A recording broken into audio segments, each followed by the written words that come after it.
Welcome to Spotlight on St. John's. I'm your host, Brian Brown.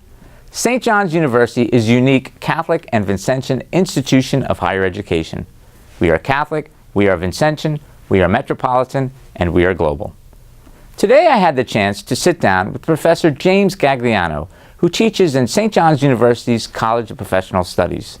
James has had a long and distinguished career in law enforcement, and he brings practical, personal, and professional experience to the lessons taught here at St. John's. Let's watch. Professor Gagliano, welcome to the Spotlight. Please call me Jimmy, and thanks for having me. Jimmy, good to have you here.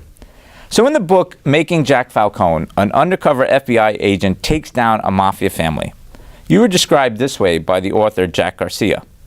I needed somebody who, even if he lacked elegance, still had the ability to project himself as a credible bad guy. My choice was Jimmy Gagliano, a West Point graduate, an Army Ranger, and a member of the FBI's elite hostage rescue team. This guy had tattoos on his tattoos, a shaved head, and a very tough and intimidating way about him. Preet Bharara, the former U.S. Attorney for the Southern District of New York, once described you as a force of nature and said he'd never seen a law enforcement agent who was more dedicated. It's more than just a professional commitment, he said. It's a personal commitment. Around campus, you're just called Professor Gagliano. So, who is Jimmy Gagliano? Well, you know, like if you're a stand-up comedian and everybody in the club is laughing, but you focus in on that one guy that's not clapping. Jack said I was inelegant, didn't he? That was how he led that off. Well, that was a super wind-up, and Preet Bharara and Jack Garcia are two legendary lawmen. I mean, Preet was U.S. Attorney for the Southern District of New York, and I had the privilege of working as a supervisory special resident agent in upstate New York. And my office and my Safe Streets Task Force had the honor and privilege of working with his assistant United States attorneys to go after some really seriously bad gangbangers and criminal enterprises that were taking place in a small town upstate New York called Newburgh. Jack Garcia, as you pointed out, wrote a book called Making Jack Falcone about his undercover work targeting the Gambino crime family, and just did a fabulous job. Jack is a legendary agent for 25 or 26 years in the Bureau, and really I kind of note those two gentlemen as kind of guys that I really looked up to. Jack I cut my teeth under as a young FBI agent in the early 90s, and Preet, coming and taking over the Southern District of New York in 2009, really brought an enthusiasm and a joie de vivre to the job that really made the relationship and the esprit de corps between the FBI in New York and the Southern District and the Department of Justice really a collegial work experience, which is something that in 25 years in the FBI and 33 years in the government, it doesn't always work that way, but in this instance it definitely did. So I owe a lot to those two men. Terrific. And we're going to get to some of those law enforcement stories later on, but for now let's start at the beginning. Sure. West Point graduate. Talk about your career path and the journey out of West Point, and do you remember who nominated you to West Point? I do. I was nominated. I'm from Atlanta, Georgia, actually a small city on the east side of Atlanta called Decatur. And I'm a legacy. I guess that's the term for it, because my father is West Point class of 60. Wow. Now, I followed in my father's footsteps into going into West Point, and I also followed my father's footsteps. He was a professor at Georgia Tech as well as at Georgia State, and actually taught at the military academy when he came back from Vietnam. How about that? My first exposure to the military academy was having cadets come over to my house in the late 1960s and read bedtime stories for me. So I always knew that that's where I wanted to go. But as I laugh and tell people all the time, my father and I ended up on the opposite ends of the continuum as far as intellect goes, because he graduated in the top 5% of his class. I graduated in the bottom 5% of my class. So bottom 5 at West Point. Well, as people always say, they're like, what do you call the last guy or gal that graduates from medical school? Doctor. So I was very lucky. I graduated in the bottom of my class, but it was a super class, a class in 1987. So my father was class of 60. I'm class of 1987. My nephew, my sister's son, is class of 2013. Wonderful. So yeah, we do have a strong connection in the military academy. Terrific, terrific.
Now, you spent some 20 years of your 25-year career with the Federal Bureau of Investigation, serving on and leading a tactical response team. And some of that work was done right here in Queens. Could you speak to that?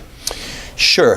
In the 25 years I was in the FBI, I think probably a full 2 decades were either on a SWAT team, the New York office SWAT team, and the particular section I was on was the Brooklyn Queens team. So back when I joined the team in 1991, the team for the New York office was comprised of 45 operators on the SWAT team. There was a Manhattan team, there was a New Rochelle team that handled Bronx and some of the upstate counties, and then the Brooklyn Queens team, which I was a member of, which handled Brooklyn and Queens and Nassau and Suffolk County. So I cut my teeth again. I keep going back to the men that I cut my teeth under that were just solid patriots, and it kind of goes back to my desire to be a part of something bigger than myself. And that's what I always tell the students here at St. John's, always tell the kids that I coach, I tell my own children, everybody wants to be part of something bigger than themselves. And mine at an early age, having a father who was a military academy graduate and a professor, was the military academy's motto, which was duty, honor, country.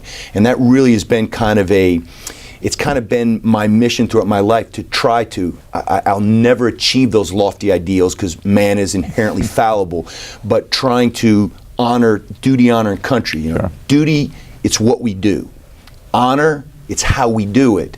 Country, it's why we do it. And I've always been attracted to mottos, and the military academy had one, the FBI's, fidelity, bravery, integrity, and even St. John's, you know, sure. Christian education perfects the soul. Amen. Those 3 mottos really kind of triangulate into what I strive to be. And I fall far short of that because we're all imperfect, but I try to marry those three things in my daily life with my family, with my students, and with the work that I do. Wonderful, wonderful. That's really well put. Fighting crime in the 1990s, New York City, here in Queens, a little different than the city we've become used to these days. Speak to that. How has the city changed, and what was it like back then? Because students you're teaching today in the classroom, they don't get no comprehension. They don't get what it was like.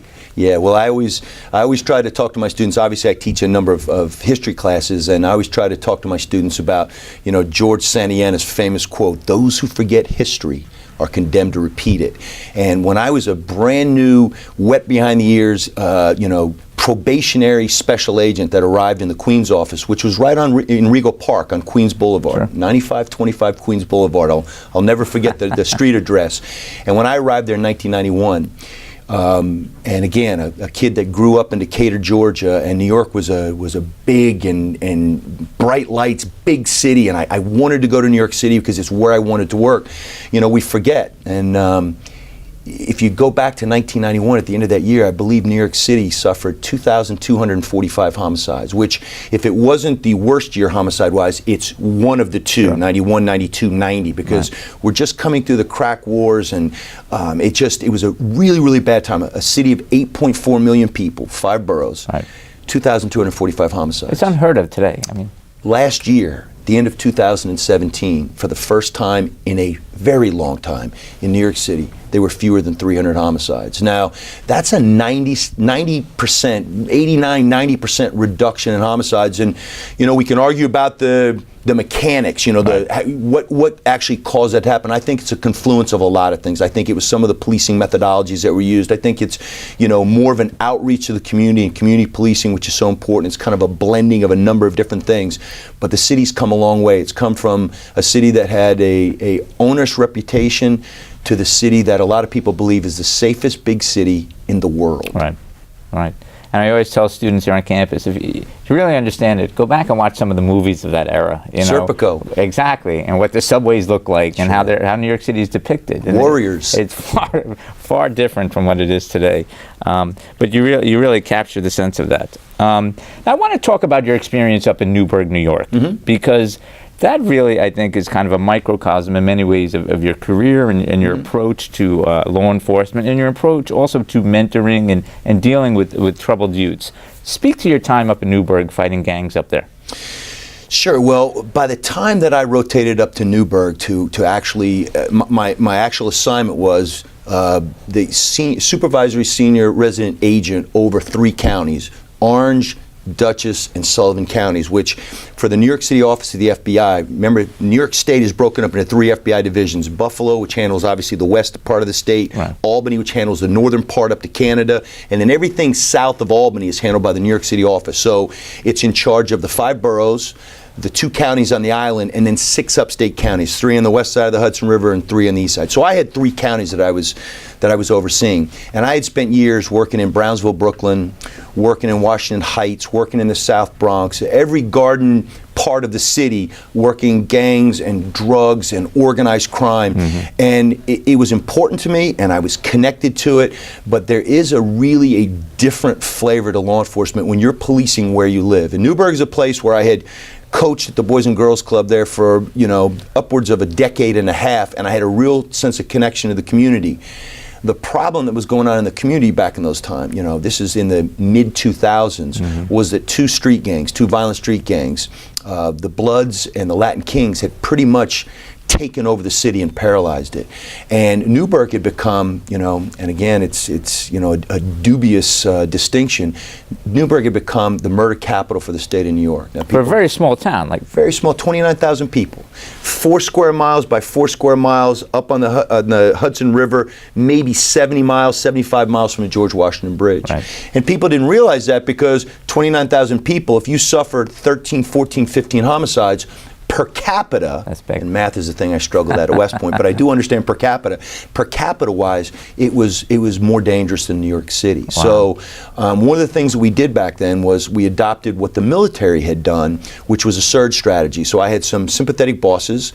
I had a great U.S. attorney by the name of Preet Bharara, who you mentioned earlier, who believed in this construct of moving resources around, kind of like what the New York City Police Department did under Jack Maple and Bill Bratton back in the early 90s. CompStat. Yeah. So we knew Newburgh had this problem, this gang problem. It's right. a great city, and I knew that because I lived 2.5, almost 3 miles outside the heart of the city, so I knew the city quite well. But they did have this scourge of gangs and drugs and poverty. So how much of that was the city going north? What you see is so much in suburbs these days is this gang problem. Right. Could that be attributed to the problem? How did the bad guys gravitate to Newburgh? Well, I mean, that's certainly a discussion I would love to have with you sometime about policing methodologies, because some people believe as you suppress crime in the big cities, Right. Crime is like water. It follows the path of least resistance. I always tell my students and my children who are recent college graduates, if you lock your car doors, it's not a guarantee that your car is not going to be broken into. Right. But if you leave them open, it is an invitation, because thieves, burglars, the bad guys, they follow the path of least resistance. So if there's a big focus in New York City, and think about it, in the 5 boroughs, New York City has 35,000 cops. The entire FBI has 12,000 special agents to work all 50 states and in 65 outposts around the world. So just think about those numbers. So where does the crime go? It leaks out into the suburbs and goes to the place where they don't have the same amount of resources that the New York City Police Department has. So Newburgh, 10 years later, better place? I'm always careful because, you definitely look at the crime stats and you can say, hey, listen, there's been a marked difference. We sent a number of bad actors to jail, people that, everybody is salvageable and everybody can be a reclamation project, but there are some people that just do not want to comport to the norms of society, and unfortunately the only place for them is jail. We sent a number of those bad actors to jail. And you were involved in the actual takedown. You led the charge, yes? Well, the first takedown that we did was on May 13th of 2010, and on that day I believe we arrested 55 Bloods and I think somewhere close of 20-something Latin Kings. Just in Newburgh? Just in Newburgh. And from there it kind of spiraled out because we went after them on drug charges, and then we started morphing it into the Racketeering Influence Corrupt Organizations Act, which is basically a way that you can charge people that are part of an association that's illegal for having membership in there. So it gave us a lot of ability to put some pretty serious charges on some guys that were some bad actors. St. John's, this is where I want to be. I want to work hard, have an impact, and seize every moment. I want to make a difference on campus, in the city, and around the world. I want to be a part of a Catholic university that transforms lives today, tomorrow, and 20 years down the road. I want to be a part of the university that is New York through and through, a school that's got my back. Now and forever, I want to be a Johnny, St. John's. This is where I'm meant to be.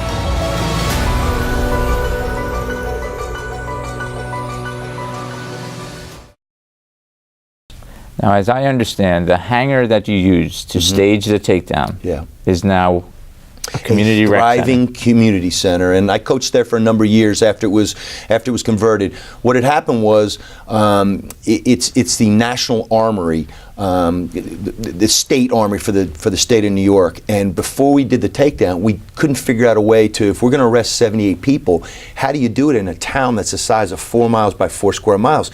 Everybody knows if you raise your arm. I mean, how are you going to do that under people's noses? Well, the New York Armory had been shut down 2 years prior, so in 2008. So the police chief at the time, Eric Pilley for the city of Newburgh, and I went up to Albany and we lobbied up there to get permission to use it for this takedown on the down low. They opened it up for us and allowed us to use it. We cleaned it up because it had laid dormant for 2 years, but it's a magnificent structure. I think it was built in 1931, so it is, you know, it was built during the era where when buildings were built, they were solid. Yeah. So we used it. It was very, very successful. I was able to secrete over 500 law enforcement officers that I needed to bring in to effect this takedown. And of the 78 folks that we were looking for, I think we were missing 10 of them by the end of the day. And at the 1 year anniversary, because we're the federal government and we don't give up. You always get your man. We got all of them. Wow. So, and then to your point, the armory was then turned over to the city of Newburgh, which they were able to buy it for $1 from the state. A local philanthropist by the name of William Kaplan moved in, and we worked together in a sense. He was the financial backing of it and attracted some local colleges like Mount St. Mary's in Newburgh and Marist and Orange County Community College to help out with tutoring aspects and working ESL and things like that. And then my job at the time when this first opened up was then to get the kids in. And the carrot was basketball. I was the local basketball coach, and the kids would come in on Saturday mornings. But in order to play, they had to check out a library book and they had to go to a academic class. So it was a way of kind of working those things together and using that carrot to get the kids in the door, and then once they're in the door, hang on to them. It's still, to this day, thriving. It has a number of different services. People can go there to get their citizenship now. There's a citizenship office there.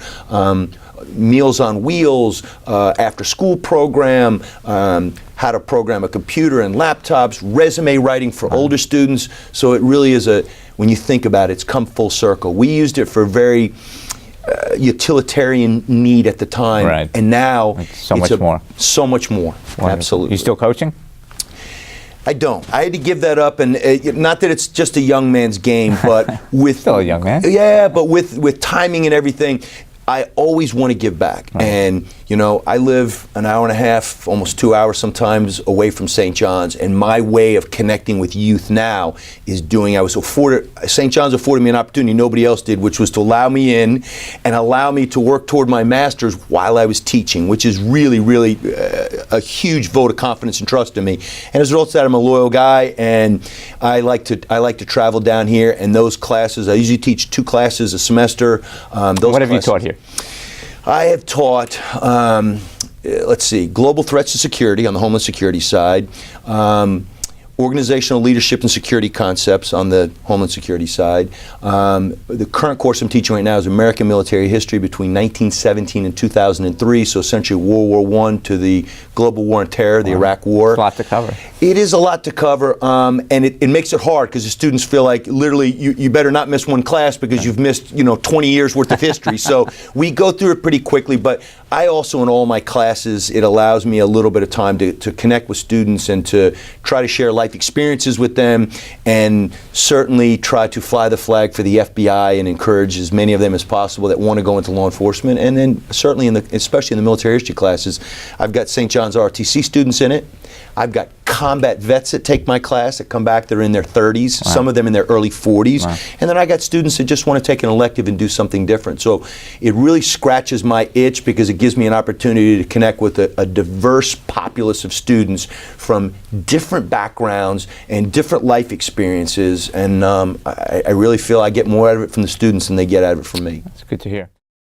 Thanks for watching. From the Queens, New York campus of St. John's University, I'm Brian Brown.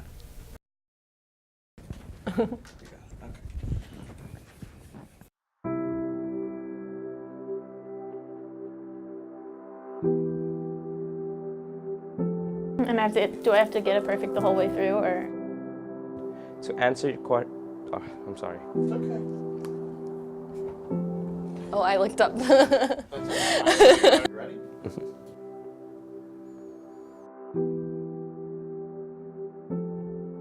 I would tell my freshman self To visit the University Career Services office on campus. Speak up if I could. That is what I would tell my freshman self. never be afraid to take chances. Be excited about getting involved in campus activities. One thing I have always cared about is Relay for Life, which raises money to fight cancer.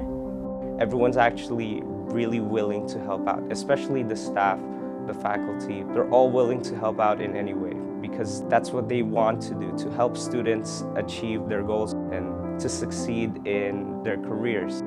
I did not realize the full extent of the resources offered by Career Services until one of the deans began telling me about it. I've definitely met a lot of great friends just at all the different sport activities. Meeting people that are just excited about sports as you, finding that common bond and interest as a freshman. So that was definitely something that created a home for me, and I found my friends that way. I was nervous about going to Career Services at first and did not feel qualified for anything more than an entry-level job. My career advisor changed that. They've helped me get jobs, they've helped me get internships. It's never too early to pay them a visit. It's still important to find your niche early, and I personally chose service. It's one of the main things that we're built off of. It leads you to so many different pathways, regardless of whether it's doing a midnight run or just being involved in the church or just tutoring students, your fellow Johnnies. I think the diversity at St. John's is very important because the people I've gotten to know from different places have encouraged me to just kind of expand my mind. Coming here and meeting people from places like Texas and Arizona, Venezuela or Colombia. A lot of people are actually interested to know that you're from a different culture with a different background, and they're more than willing to know more about you and help you out whenever you need it. I've wanted to go explore the world a lot more. I just think that's broadened my horizons. That is what I would advise I would tell I would urge my freshman self